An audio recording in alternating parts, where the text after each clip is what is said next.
Olá, hoje vamos analisar a fundo a tensão crescente entre os Estados Unidos e o Irão e, mais importante, perceber como um conflito num pequeno corredor marítimo pode, na verdade, criar um verdadeiro efeito dominó que abala a economia global.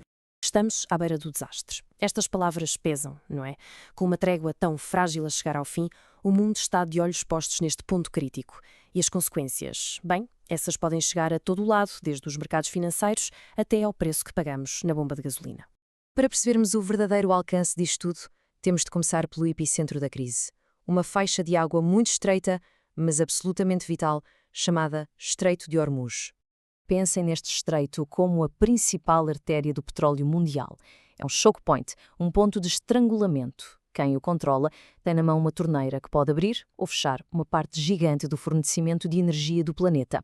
É por isso uma alavanca de poder imensa. E o que é realmente impressionante é a velocidade a que tudo isto escalou. Reparem bem, em apenas 2 semanas passamos de uma trégua que trazia alguma esperança para estarmos literalmente à beira de um novo conflito. A situação está mesmo por um fio. Vamos, então, ao primeiro efeito desta onda de choque. E como seria de esperar, ele sente-se imediatamente nos mercados globais de energia, que estão, como se costuma dizer, com os nervos à flor da pele. O mercado está no fio da navalha. Os preços do petróleo Brent andam a rondar os $95 por barril. Basicamente, os investidores estão a suster a respiração, a tentar antecipar o que é que vai acontecer a seguir. E atenção, o que pode estar para acontecer não é uma simples falta de compradores, é algo bem mais grave. Um potencial choque de oferta, isto é, uma perturbação repentina no fluxo de energia que pode desestabilizar o sistema todo. E aqui está o grande quebra-cabeças para quem toma as decisões.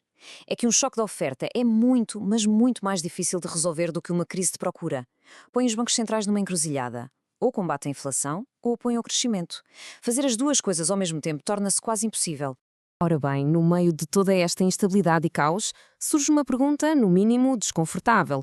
Haverá alguém a lucrar com tudo isto?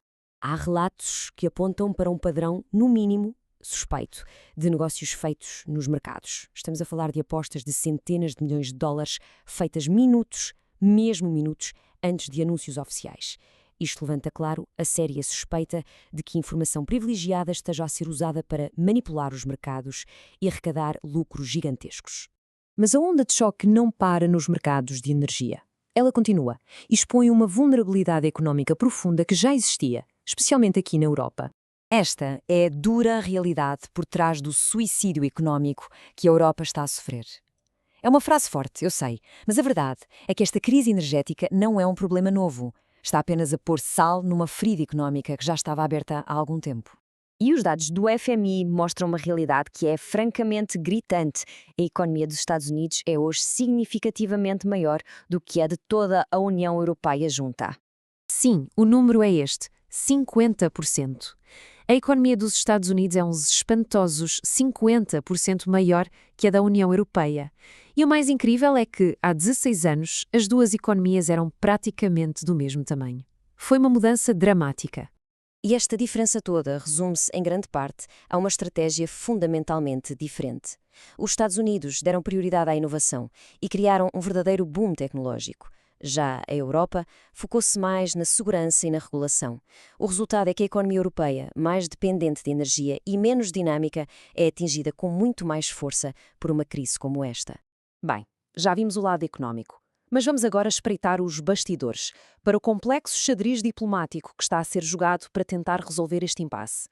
É importante perceber que isto não é um conflito apenas a dois. Há outras potências, tanto regionais como globais, como o Paquistão e a China, que estão profundamente envolvidas a tentar mediar e encontrar uma saída para esta situação.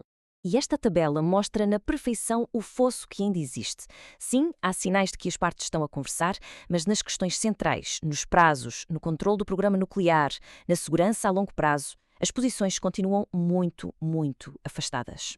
E por fim, e talvez seja este o ponto mais importante, independentemente do que aconteça a seguir, esta crise já deixou uma cicatriz profunda e duradoura no sistema global. Mesmo que amanhã houvesse um cessar-fogo, muitas coisas não vão voltar a ser como eram. E a razão não é a tensão em si, mas sim o facto de a confiança ter sido quebrada. O dano vai muito para além dos custos económicos ou militares. É sobre a erosão da confiança que sustenta a ordem global. A grande lição que tiramos disto é que entramos numa nova era. Uma era em que os sistemas vitais para o comércio mundial, como o Estreito de Hormuz, passaram a ser vistos e usados como potenciais armas. E isso, claro, torna o mundo um lugar mais inseguro e fragmentado. O que nos deixa com uma reflexão final que fica a pairar no ar. No mundo onde a própria economia pode ser usada como uma arma, quem é que, no fim de contas, detém verdadeiramente o poder? É uma pergunta que vai certamente definir o nosso futuro.